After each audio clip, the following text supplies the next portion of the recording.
Eh bien, on va évoquer cette manifestation interdite hier, une manifestation en soutien à la population gazaoui et une manifestation, un rassemblement qui malheureusement a débordé avec certains casseurs qui se sont affrontés avec les forces de l'ordre et au final, 38 interpellations et vous le voyez également des séquelles de ce qui s'est passé hier dans ce quartier de Barbès, dans la capitale, 38 interpellations, des cabines téléphoniques, des abribus cassés et certaines vitres des commerces du quartier qui ont été également détruits.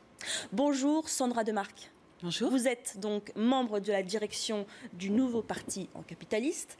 Vous étiez hier dans cette manifestation.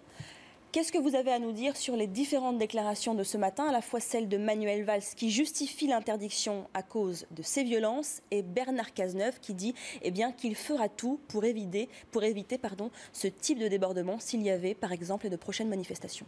Nous, on considère que les propos tenus ce matin par aussi bien Cazeneuve que Valls sont irresponsables. Voilà, ils continuent à mettre de l'huile sur le feu.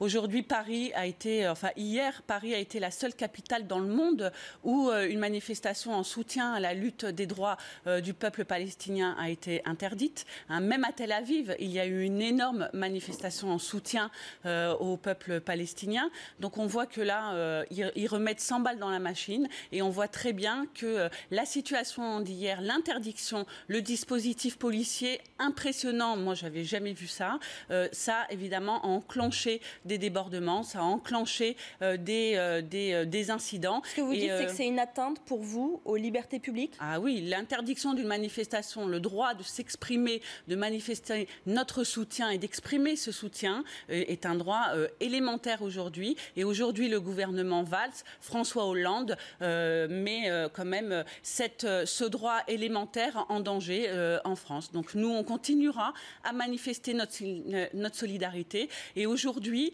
voilà, au vu de la situation dans la bande de Gaza, au vu de la situation, c'est pas interdire les manifestations qu'il faudrait que le gouvernement fasse, mais crier haut et fort et demander et exiger à l'État d'Israël d'arrêter l'offensive terrestre, d'arrêter les bombardements et d'arrêter immédiatement ce massacre pour qu'il respecte et demander d'exiger le respect par l'État d'Israël des droits des Palestiniens. S'il y a une manifestation mercredi, vous y serez très rapidement? Bien évidemment, nous y appelons et nous appellerons à toutes les manifestations de solidarité que mercredi et sans doute samedi prochain. Voilà, on suivra en tout cas ces prochaines manifestations. Merci à vous d'être venu en plateau. Et je le rappelle, cette déclaration de Manuel Valls, le Premier ministre, qui justifie l'interdiction de la manifestation d'hier. Ces violences inacceptables justifient l'interdiction du rassemblement. Voilà la déclaration du Premier ministre en marge de la commémoration du 72e anniversaire de la rafle du Vel d'Hiv.